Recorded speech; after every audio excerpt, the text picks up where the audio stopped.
What's going on, guys? My name's Jay, and you're watching Unspun Media. Welcome to the show. I hope y'all are feeling well today, because I sure as hell am not. I am sick as a dog. If I sound congested or if I got the sniffles, please bear with me. I apologize. I'll keep it down to a minimum. But it's not going to stop me from doing today's show, because I got a couple things I do want to talk about, and being sick doesn't matter. I got two stories I want to cover in today's show. It's going to be kind of a mashup of one of the coolest people I could imagine talking about, and then a guy who's such a dick that he's inspired me to create a new segment on this show. So with that said, let's start out with the good news. Aside from being into politics and news, I'm kind of a huge space junkie. I love learning about astrophysics, the universe, space. It all blows my mind. It's just a hobby I've had my entire adult life. I find space fascinating. That's why today I want to talk about Elon Musk's Starlink program. But first, a little bit about Elon Musk. If you guys don't know about this guy, you've probably heard his name, but if you don't know the details about this guy's career, he's a fascinating dude, okay? You might not know, he actually invented PayPal. He ended up, as kind of a small-time business owner, he ended up selling PayPal for something like $21 million years and years ago. And then he turned around, he wanted to create a space company. Basically, he heard people saying that the only people who could venture into space travel are governments, and he's like, no, I'm going to make a space company. So he approached the Russian government to try and purchase some rockets, and they wanted to charge him $8 million a piece for these rockets. And they literally, according to a report that I read, pretty much verbatim said, "Oh, what's wrong, little boy? You can't handle the price of our rockets." And he basically was like, "You're clearly overcharging. I can build this for less." Fast forward 20 years, he just got done launching the world's most powerful rocket into space with side boosters that were recoverable and reusable. It was fascinating to watch. These things broke off of the rocket spacecraft, came back down to Earth, landed on their butts on the launch pad that they came from. I don't know that's the launch pad that they came from, but they landed in a very precise spot, upright, just like in a cartoon, completely recovered, completely reusable. This guy, he tends to put his mind to things and just make our wildest dreams come true. He's the same guy who is the CEO of Tesla. People like to say that electric cars aren't viable, they don't have enough power, that it's not something we can achieve. He just pretty much said, hold my beer. And now we have Teslas all over the place, and it's kind of the wave of the future of vehicles that don't emit pollution. In addition to that, he's also the CEO of the Boring Company. Now, the Boring Company made headlines recently because they released a flamethrower.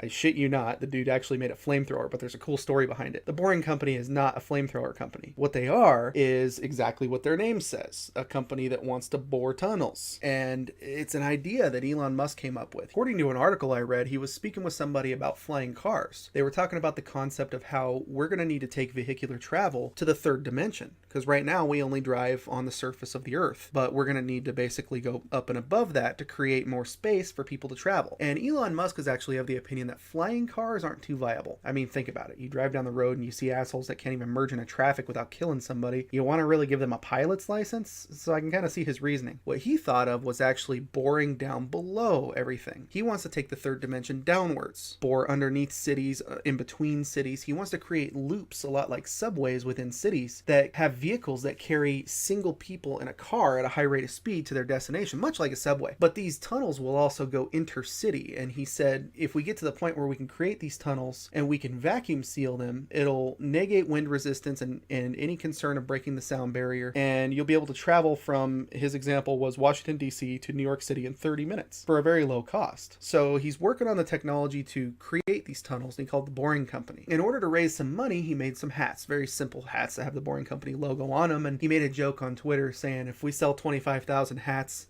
we'll make a flamethrower and sell that. Well, he seems to be a man of his word, because they immediately sold 25,000 hats, and he said, okay, deal's a deal. They legitimately developed a flamethrower, which is the most awesome thing ever. I mean, the story continues to be more and more awesome if you look into it. You go onto their website, you find out that they actually had trouble shipping the flamethrowers into Europe because they're banned. So he renamed the product Not a Flamethrower to get them through customs overseas, because they're technically, at least by the American ATF standards, not actually a flamethrower. The flame isn't long enough, and the fuel that creates the flame isn't a liquid, so it doesn't classify as a flamethrower. In addition to the flamethrower, they developed what they admit is an exorbitantly overpriced fire extinguisher. They're overcharging for it for the simple fact that it has a Boring Company logo on the side of it. It was all pretty much just a huge joke. Flawlessly executed. No joke. They sold 25,000 flamethrowers at $500 or $600 a pop in the course of like a week. I love this guy. Elon Musk is so cool because every time I read about him, he seems to be the guy that's taken that idea that came from a cartoon or came from your wildest sci-fi dreams, and they're ideas that everybody talks about are going to happen in the future, but he's the guy that sits there and goes, I'm going to do that. Not only is it a good idea, I think I can actually do it. And then he does it. I mean, electric cars, done. Privatized space travel, done. Flamethrower, why not? Boring tunnels underground to send humans in little cars at supersonic speeds to travel between cities at a low cost, done. But there was one thing that Elon Musk did that I had no idea about. I just read about it the other day. It's called the Starlink program, and it blew my mind. Why has nobody thought of this before? Have you ever noticed that your cell phone signal and your GPS signal are two completely different things? You could have no bars with your cell phone signal, but your GPS still works just fine. Now, it can't communicate to the internet.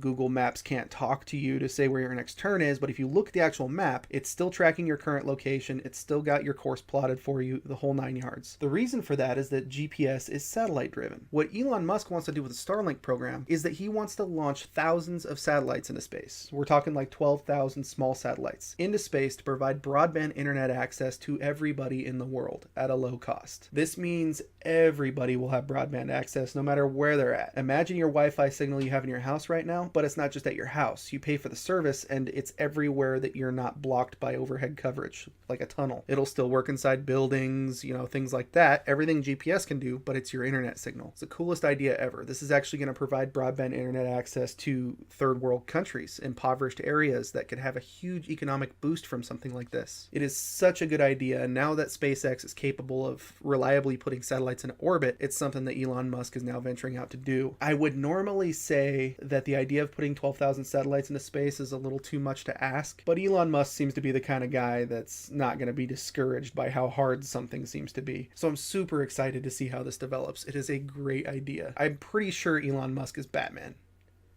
Has to be. So make sure that you follow the progress of this project, because if you're like me and you're into things that are kind of mind-blowing and sciencey, you're going to love following this project and pretty much anything else Elon Musk ever has to say. With that said, I want to move on to our next story and introduce a brand new segment I'm calling Dick Move, Bro. This segment's going to be reserved for those times when you read something in the news where somebody's done something so dickish that just a simple angry tweet won't suffice. We need to highlight it. We need to let everyone know that what this guy just did was a dick move. And who I'm referring to is none other than Georgia Lieutenant Governor Casey Cagle. Before we talk about what specifically this ass clown did to inspire our new segment, we need to talk about the hashtag boycott NRA movement as a little bit of background. As you know, there was a tragic mass shooting in Parkland, Florida a couple weeks ago that claimed the lives of 17 people. It was 15 students and 2 faculty members, I believe. You guys have heard this all over the news recently. And as a result of this shooting, it seems that we're finally approaching something like change that needs to occur to try to prevent these shootings in the future. And what's really come to light from all this is that there's a lot of politicians out there that are being paid and otherwise pressured by the NRA to stick with the NRA's agenda and either not put forth gun control measures or directly oppose ones that are being put forth by the left. Now, I'm not getting into whether or not gun control is or isn't a good thing,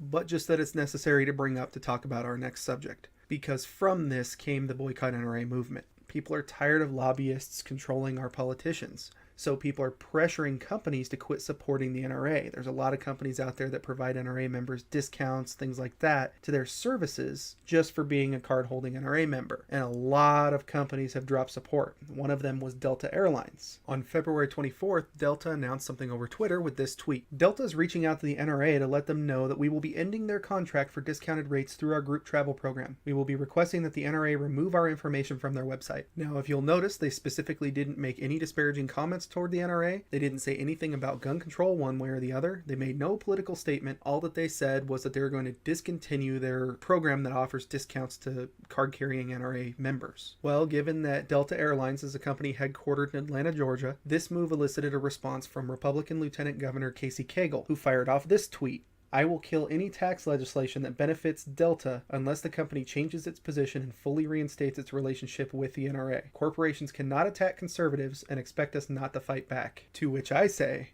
wow. Dick move, bro. Lieutenant Governor Cagle's official position is that he's going to extort a private company headquartered in his state that employs, I couldn't find the numbers, but probably thousands of people in the state of Georgia. He's going to extort them for $50 million in tax money because they're choosing not to give discounts to his favorite lobbyists.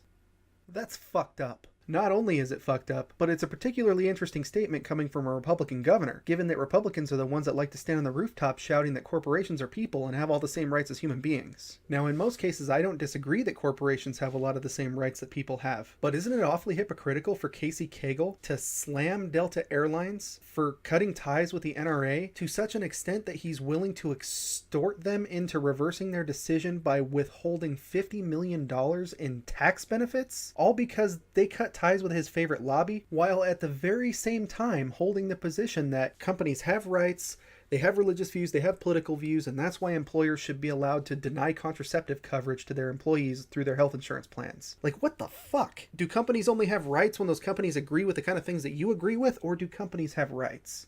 Come on, man. Delta Airlines employs probably thousands of people in the state of Georgia. You're telling me that you're going to tell this company you're going to charge them $50 million because they're not giving discounts to card-carrying NRA members? They didn't say that they had a problem with the Second Amendment. They didn't even say they had a problem with the NRA. All they said was that they're cutting ties with the NRA. And given the political tension that's going on lately, that's likely just because Delta Airlines doesn't want any part of this drama. They're not in the business of guns. They're in the business of getting people from point A to point B via airplane. But you want to turn this into a political statement and affect the lives of thousands of people under your constituency to try and twist Delta Airlines' arms to get them to support the gun lobby that you like. But it's okay, because this story isn't without a silver lining. This next part's pretty fucking hilarious. As it turns out, a couple of other politicians had some things to say to Delta. Like, for example, New York's Lieutenant Governor Casey Cagle tweeted out just the other day, "At Delta, as one of your most frequent flyers, know that the New York Lieutenant Governor admires your principled stance. Let's continue our great relationship. New York is open for business and loves Delta. Move headquarters where you're appreciated." Hint, hint. And that was followed up by New York's Governor Andrew Cuomo tweeting, "Delta, if Georgia politicians disagree with your stand against gun violence, we invite you to move your headquarters to New York." And then comes Virginia Governor Ralph Northam. "Hey Delta, Virginia's for lovers and airline hubs. You're welcome here anytime." In addition to that, Ohio Representative Tim Ryan tweeted, "Hey Delta, Northeast Ohio would make a great headquarters if you're put off by Mr. Cagle's authoritarian tendencies. Quality of life, infrastructure, and wonderful communities. I'd love to show you around." And last but not least, my favorite of the tweets from Birmingham, Alabama, Mayor Randall Woodfin. "Hey Delta, you know in mathematics, delta represents the change in something. For example, Delta headquarters. Let's chat." That mayor just got like 100 cool points for his nerdy response. However, while these tweets from these people supporting Delta are kind of funny, this situation's not funny at all. Because now Delta Airlines is stuck in a bad situation. They can either stay in Atlanta, Georgia, where they have a government who's hostile against them that's going to try and cost them $50 million because they don't want to give discounts to NRA members, or they can unask their headquarters and move it to another state, lay off thousands of people in the process, and cost millions of dollars building something somewhere else. So to Lieutenant Governor Cagle, dick move, bro. Stop it. And that's going to be where I wrap it up today, guys. It took me like 700 takes to get this done because I'm sniffling and coughing and just all kinds of mess. I need to go to bed. But thank you guys very much for watching. Let me know down in the comments what you think of what we talked about today. Let me know what you think about that dick bag in Georgia. Let me know what you think of Elon Musk's awesomeness and this Starlink program that he's working on. I want to hear your thoughts on this. If you like this video, hit the like button for me. If you want to see my videos in the future and get notified, hit the subscribe button down below. And if you want to get a hold of me, I respond to every tweet, every YouTube comment. Follow me on Twitter @UnspunMediaYT. Until next time.